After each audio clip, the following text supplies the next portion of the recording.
Welcome back, you guys. It's Mrs. Gore, and I'm joining you today for another fun lesson. And before you think maybe she's lost her mind, I may or may not have raided my daughter's dress-up cabinet, and it's all for a good cause, though. I wanted to really have some fun with this lesson on characters, so I decided I would become a movie star for our lesson. So characters. Okay, so I'm Mrs. Gore again, and this is 6th grade ELA, and this is ASU Sun Devil Learning Labs. So I'm so happy you're joining us today. And let's jump right in. Okay, a little bit about me, other than the fact that I apparently like to dress up. I'm a busy wife and mom of 4. I love fall. I cannot wait. The season, right? Season of fall. I'm ready. I love baseball, and I'm really sad. I cannot believe we're not getting a season this year, and it's just terrible. Love the game. I love to camp and fish, and I love dogs. So I have 3 big giant dogs, and they're like babies. So a little bit about me, your teacher for the day, Mrs. Gore. And if we jump right into our objectives, by the end of this lesson today, we should be able to say these statements right here. So I can identify character types and traits. I can explain how characters respond or change over the course of the story or drama. And I can create a character map using direct and indirect characterization and internal and external character traits. This is a lot of words, but that's okay. We're going to take good notes, and we're going to talk about it all as we go. So it's probably going to be reviews for some of you, things that you've already heard before, and if not, then we're going to learn something new about characters. Okay, so for this first part, what I'd like you to do right now is go ahead and run and get yourself something to write with and a piece of paper or notebook, and you can go ahead and pause the video right here for 1 or 2 minutes, however long it takes you to grab your materials, and then we will begin when you get back. So go ahead and grab those materials. Okay, so now that you're back with your paper and pen, we are going to write at the top of our paper the word characterization. Okay, it's right here, characterization. Okay, and what I want you to do is think about your favorite character, whether that be from a book, a movie, a TV show, maybe a play that you've seen, maybe a comic book or a video game. Your favorite character of all time. I want you to visualize that character right now, and I want you to be able to answer the next 3 questions about that one character. Okay, and as we go through the questions, just you don't have to write the question down if you don't want to, but just write down some notes to answer the question. So as we go through, question number 1, how can you describe the character's appearance?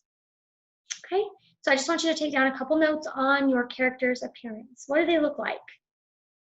Physical description of your character. Okay, what kind of clothes do they wear? What does their hair look like? Just answer, what is their appearance? Okay, question number 2, what kind of personality does the character have? Okay, so just a couple of notes on your character's personality. At any moment that you want to pause this video and you want to back it up, or you want to rewatch something, or just take a moment to take some extra notes, go ahead and just pause it at any time, and you can just restart it. And question number 3, what kinds of things does the character like or dislike? That one might be a little trickier, but if you really think about it, maybe you can come up with a couple of notes on what your character likes or dislikes. A couple of simple notes. I'm gonna go ahead and take these sunglasses off so I can see better. But I'm still in character. Okay, so let's move on to our next slide. Okay, so we're also in our notes going to make these 2 columns, and we're going to label them. So we have character traits here. So we have our first column is physical, okay, physical right there. And then make another column that says personality. And again, you can pause anytime you need another second or two to write. Let's go ahead and take 2 minutes. I would like you to pause the video for 2 minutes, and we're going to talk about You're going to write down, you're just going to brainstorm. Now, this is not about your favorite character right now. It's just in general. Write down some physical character traits and some personality traits for any character that you've ever read in a story or watched in a movie or TV show. Just any physical traits and any personality traits. So just go ahead and pause the video, take about 2 minutes and brainstorm, and then we will continue with the lesson.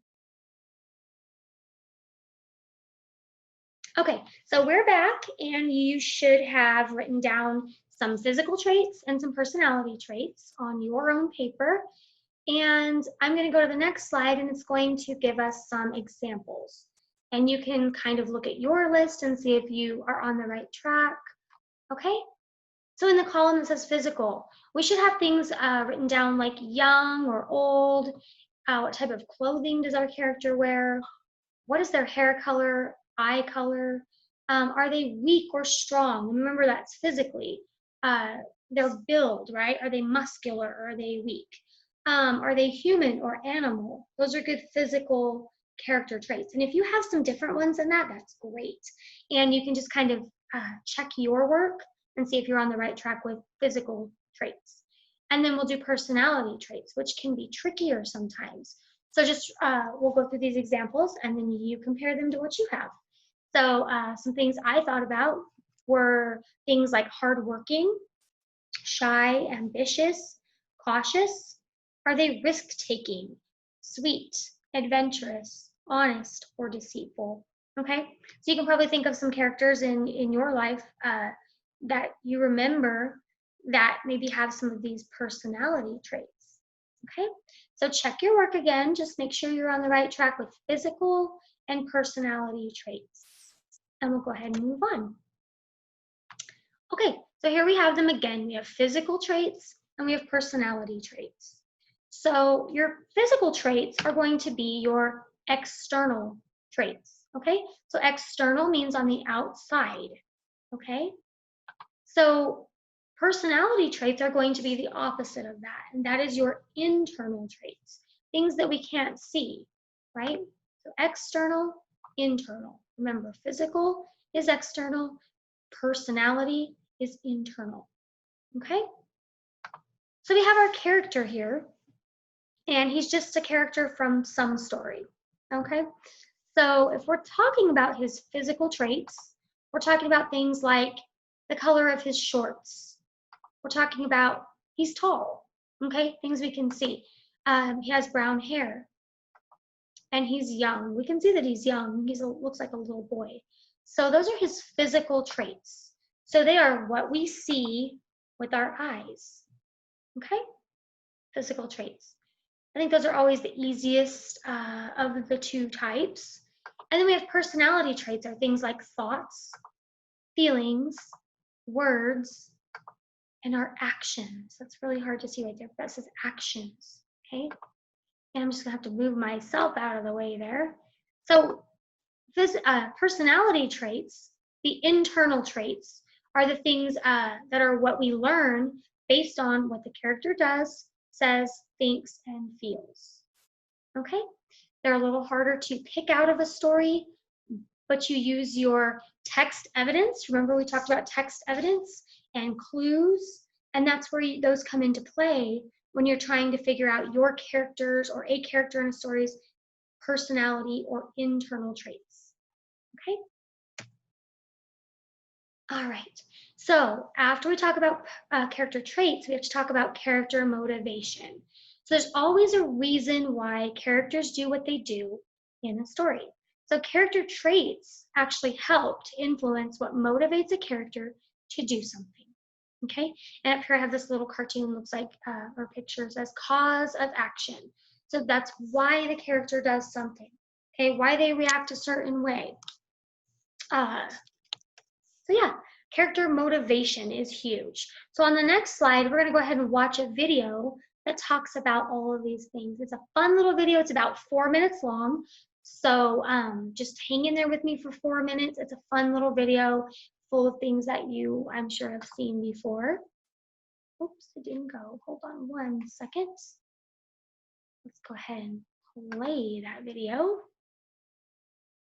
Okay. In the last video, we talked about the difference between internal and external features. Let's ignore external or physical features for a moment and zoom in on the mind of a character. One powerful way to think about this is to ask yourself a question. What does this character want? It's important to understand what a character wants because it informs your story. If you don't really know what they start out wanting, it's hard to take them somewhere on a journey, and that's what stories are all about. When you pick a movie, any one of your favorite movies, you can actually probably kind of like skip to the part where the character says, I want to do this. I want to be champion, you know. I want to be king. I want to be the greatest chef in the world. Characters get to have that goal, and they will work every day, every second of the day, in their story to make that happen. Wants drive a character to act. A character might want something and do everything to get it. Needs are the things we need to do or learn in order to grow or succeed in life. For example, a character might learn that they need to share what they desire in order to be fulfilled or happy. The distinction between what a character wants and what they need is important when you're building a character. We all have those things we want. Oh man, I'd love that new car, or I'd really like, oh man, I'd love a VR machine, that'd be so cool. But what I need is probably to feed my family, and what I need is probably to have good relationships and things like that. Oftentimes, I think needs are something that we don't like admitting. It's eating your vegetables. You want to just go for those sweets, the things that make life easier, but we have to sometimes do those things that we don't want to do. And in the end, it makes for a full course meal, if we're going with this food analogy. And I think in a character, it's important to have those needs, and even have those needs sometimes conflict with the wants, because it makes our characters stronger and makes them have to go through trials that turn them into a more well-rounded character. So Woody in Toy Story, for example, he wants to be Andy's favorite toy and stay that way. And he needs to learn to share his friendship and to not have to always be the best. Sometimes a character might want something in the beginning, and then their need completely comes out of a realization they may have along the way. In the case of Sully, he wants to rise up in the organization. You know, it's just like everyone wants to be. You want to be promoted to be the top in your profession. Internally, though, we throw a monkey wrench in his plans in the form of Boo, something that he doesn't want to take care of. But because this little girl actually depends on him, it's at odds with what his main goal is. If he gets exposed to actually have a human child, that career path that he wants gets destroyed. It disappears. So the thing that he values, that he says he wants, and the thing that he has to take care of right now are going to destroy each other. His heart actually softens because he starts to care about Boo more than he cares about his career. In fact, he doesn't care at all about his career anymore.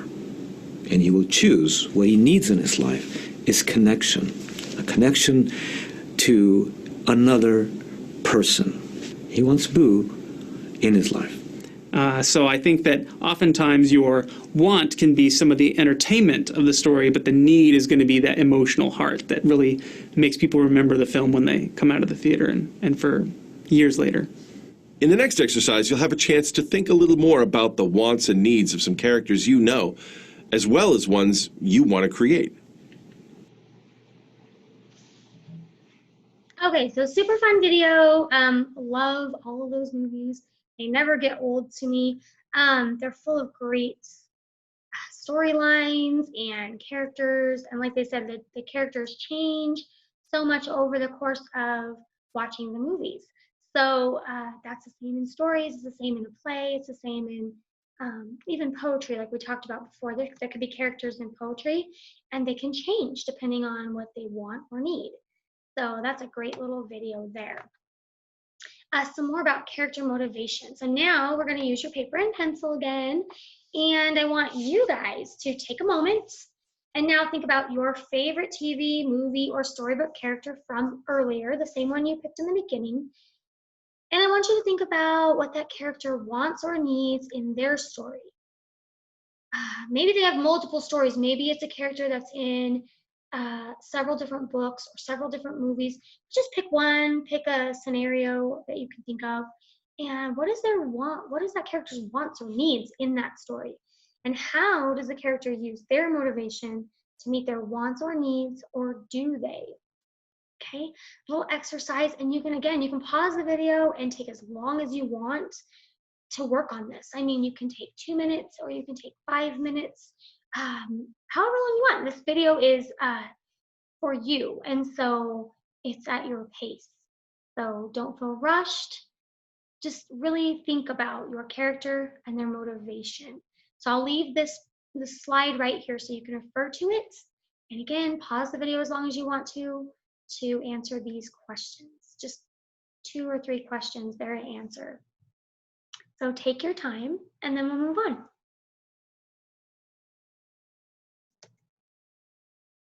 Okay, so after doing the exercise on character motivation, we're going to talk a little bit about direct and indirect characterization. We talked about this in the very beginning, that we were going to learn what it was.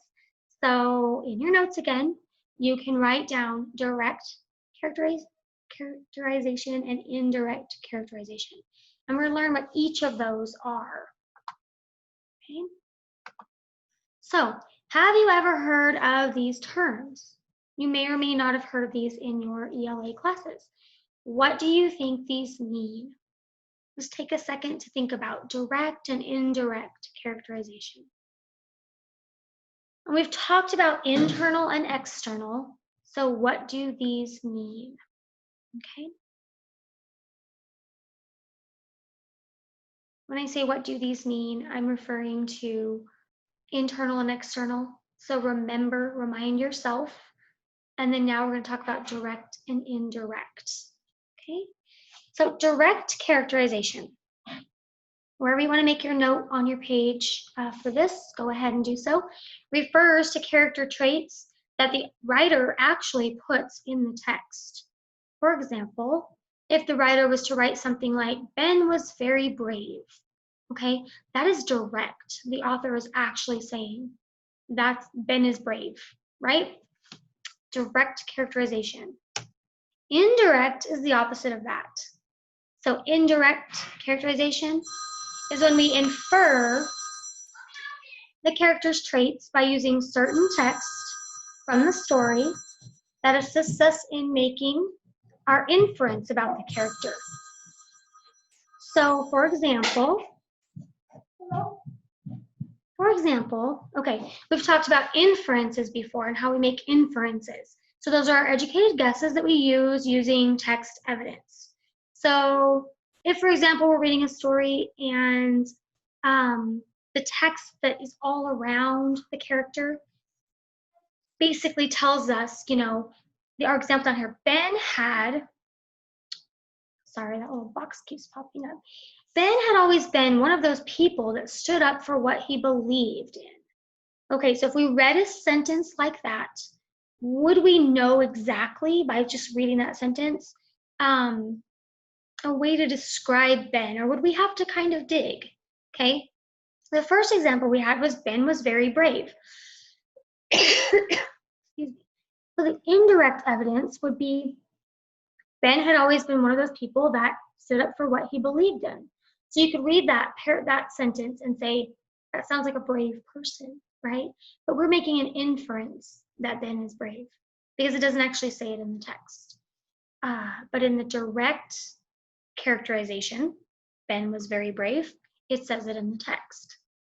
I hope that makes sense to you. So direct and indirect. So make your notes. Again, pause the video if you need to, and write down any part of that that you want to remember. Okay. All right.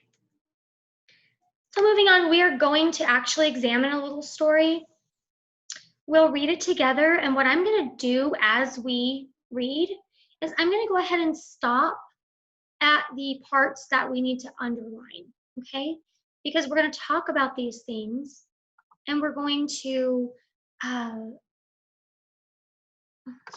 we're going to pick out the text evidence as we read, and the things that we think we need to remember for each character. So in this story, there are two main characters, and they both have different traits.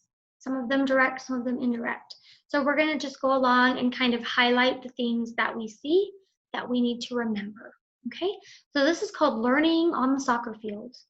Okay, Gustavo's favorite sport is soccer. I think that's something we should underline right away. Favorite sport is soccer. Okay, that's something about our character that we want to remember. When he was only 4 years old, his older brother taught him how to kick the ball. At first, Gustavo was never able to make the ball go where he wanted it to go. Now Gustavo is 8 years old and he has had a lot of practice. Okay, so he's 8 years old. I think that's something. That is like a physical trait that we want to remember about our character. Okay, Gustavo's brother likes to kick the ball with his right foot, but Gustavo doesn't. Instead, he likes to kick it with his left foot so that it makes a loud sound. Thwack.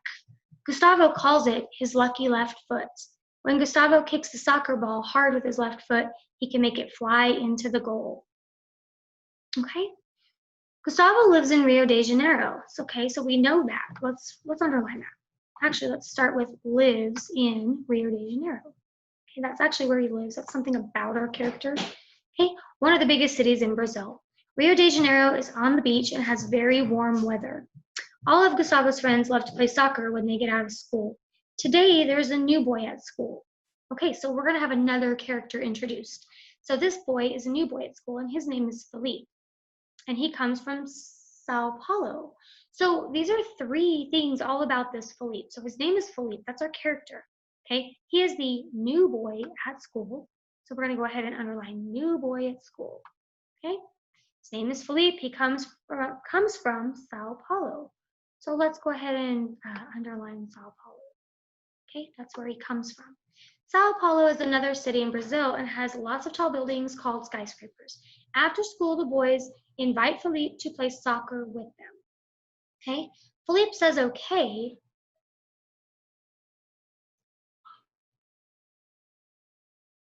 Oh, I have to back out of this, I'm sorry. Felipe says okay, but continue the story. But looks very nervous, okay? So again, that's something that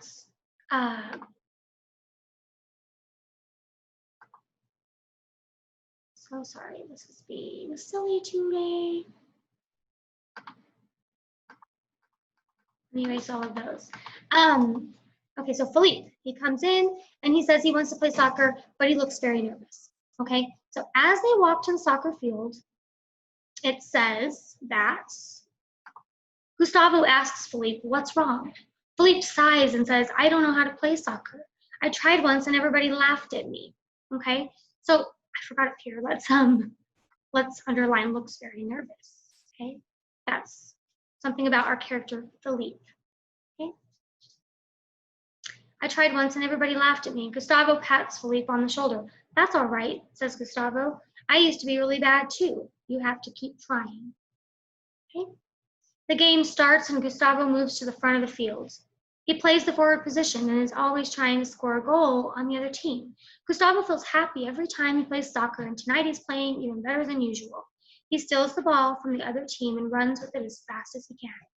Thwack! Gustavo kicks the ball with his lucky left foot, and it flies through the sky into the goal. Everybody cheers, and Gustavo feels like he is the king of the soccer field. So I don't see really any physical traits we can underline much in these two paragraphs, but we're going to get to why that is, okay? So we're underlining the really obvious physical traits, like that he looks very nervous. In all of this reading, we're going to make some inferences, okay? So let's read the last paragraph of this story, and we're going to wrap this thing up, and then we're going to talk about it, okay? So he looks very nervous, okay? So last paragraph. After the game, Gustavo and Philippe stay on the field to practice. Gustavo shows Philippe how he kicks with his lucky left foot. When Philippe tries to kick the ball, it goes in the wrong direction. Gustavo doesn't laugh at Philippe. Instead, he looks and sees that Philippe is kicking the wrong part of the ball with his foot. Gustavo shows Philippe where to kick the ball, and already Philippe is a little better. So I'm going to go ahead and underline a couple of these things, okay? So Philippe tries to kick the ball. It goes in the wrong direction, okay? So we can always underline that. It goes in the wrong direction. That's something that is kind of describing something our character might be doing, a personality thing maybe even a physical trait. So Gustavo doesn't laugh at Philippe, okay? That's another important point to make. Gustavo doesn't laugh at Philippe, okay?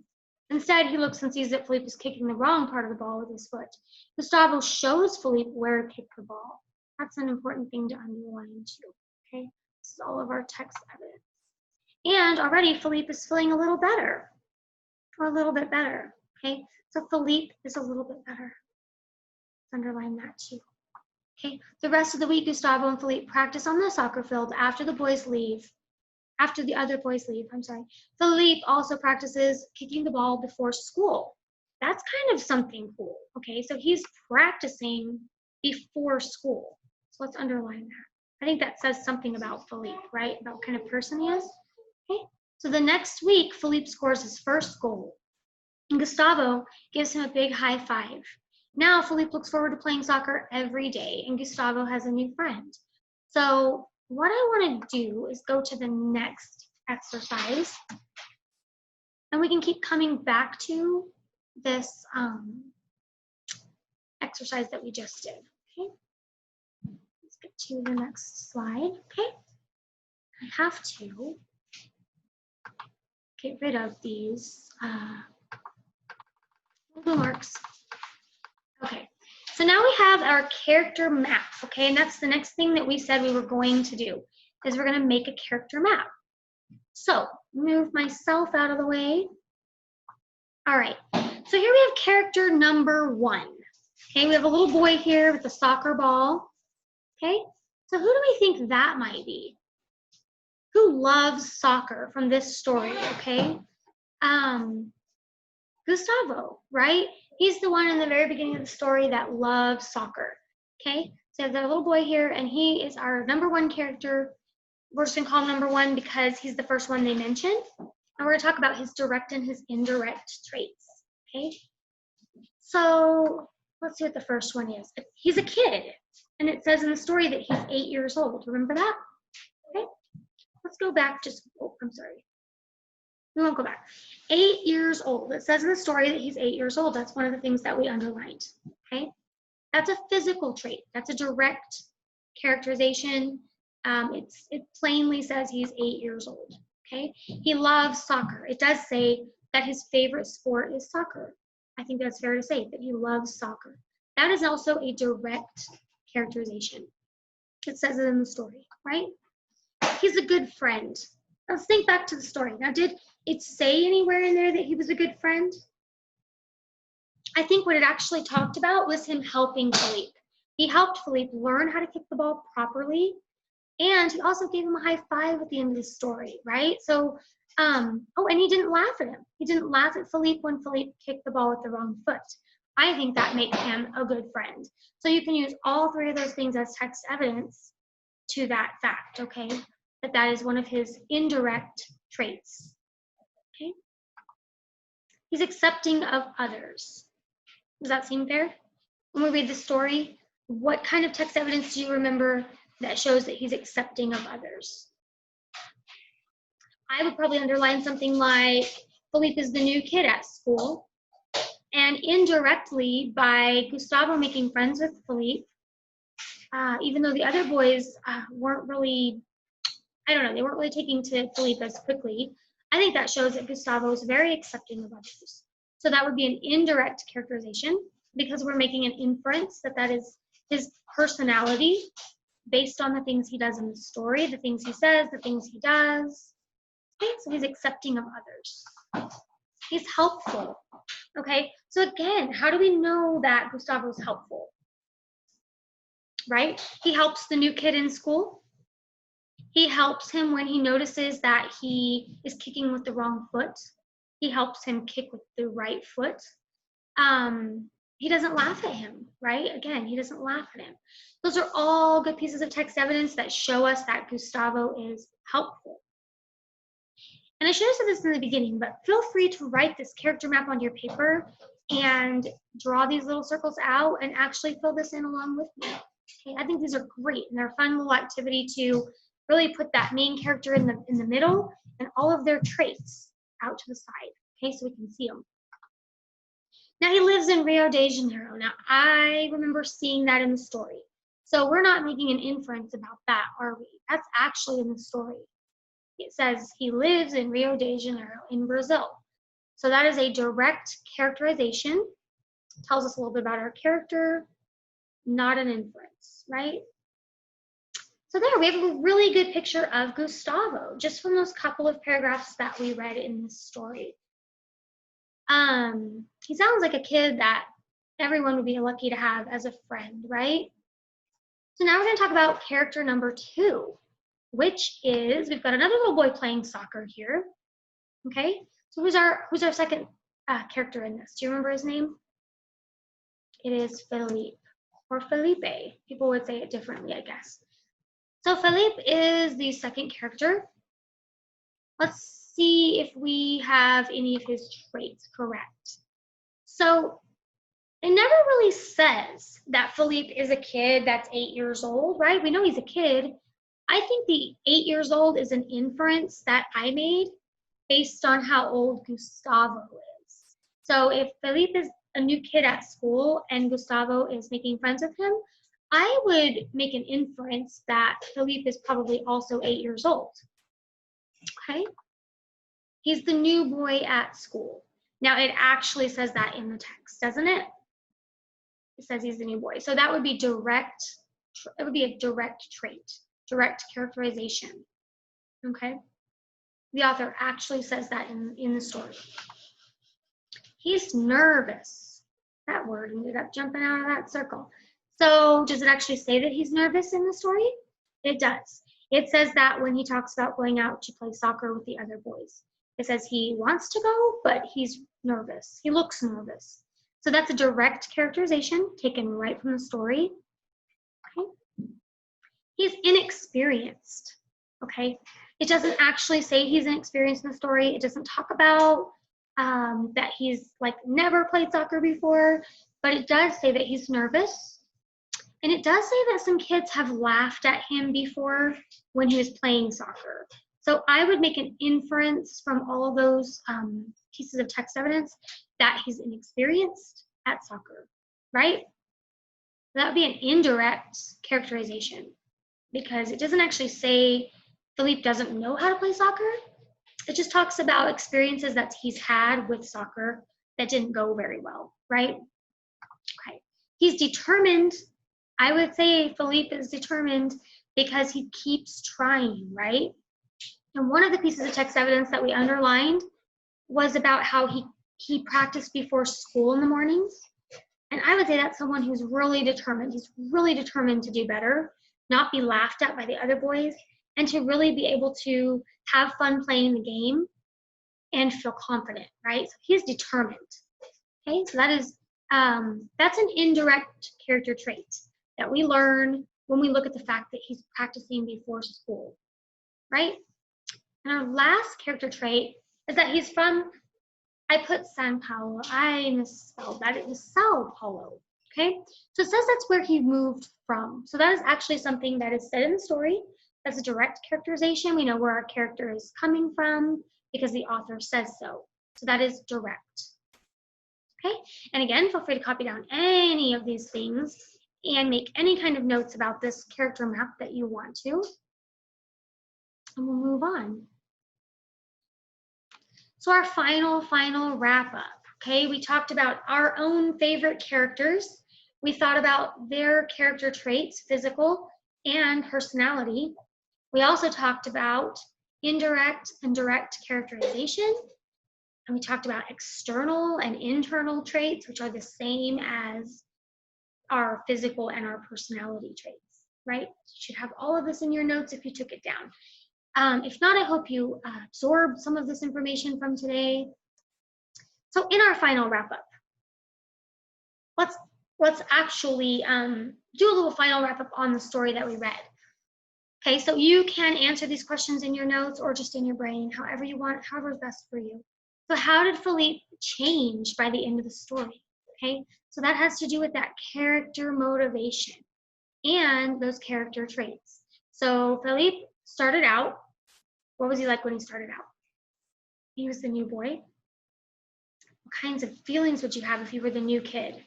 You would be nervous, right? We had that in our character map, that he's nervous. He was a little bit not really wanting to go out there and play soccer because he was inexperienced, okay? So how did he change by the end of the story? Do you remember? I would say he worked really hard throughout the story. He was determined. He learned from his friend Gustavo how to properly kick that soccer ball. And by the end, he was making a goal. He made a goal in the game, and his best friend high-fived him.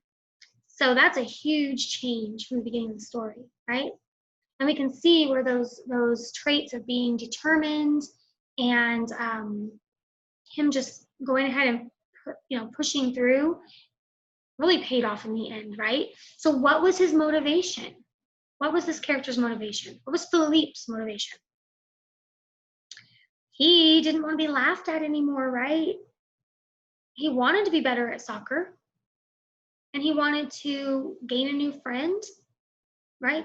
Those were his wants and needs. That's what we're going to get to next. So what were his wants? What did Philippe want to do? Probably what he really wanted to do was just fit in, right? He wanted to fit in with this new school that he was moving to. And he probably wanted a friend, at least one friend, to hang out with. And what were his needs? What did Philippe need? I would say he needed acceptance, right? He needed these new friends of his to accept him. He wanted to fit in, and he needed to be accepted, right? And he needed also, another need would be he needed to learn how to play soccer, because it looks like if he was going to kind of find a fast friend, that learning how to play soccer the proper way would be the thing to do. And he did that, right? So which of his character traits helped him meet his needs or wants? Which character traits helped him? I would say the biggest one that jumps out at me is one of our indirect character traits, one of those internal character traits, and that was being determined, right? He didn't give up. He did not give up. He kept practicing. He practiced alone. He practiced with other kids until he could finally just get out on that field and make that goal. So do you see how that works? Character traits help the character's motivation, and they help the character to meet their wants and their needs. Okay, so I hope we learned something great today. And I'm going to go on to this last and final slide. Okay, so to review, let's see if we can say these statements together. I can identify character types and traits. Okay, I can explain how characters respond or change over the course of the story or drama. We just did that with the Learning on the Soccer Field story. I can create a character map using direct and indirect characterization and internal and external character traits. We did that for both Gustavo and Philippe, and you can do it with any character that you want to. So I challenge you to go out there and make your own character maps. It's really kind of fun to pick those traits out. You can use any character. You can do it over and over and over again with many, many characters from stories, and you can start to see how your character develops. So have fun, And thanks for joining us for this particular lesson. And you guys have an awesome day. I'll see you again.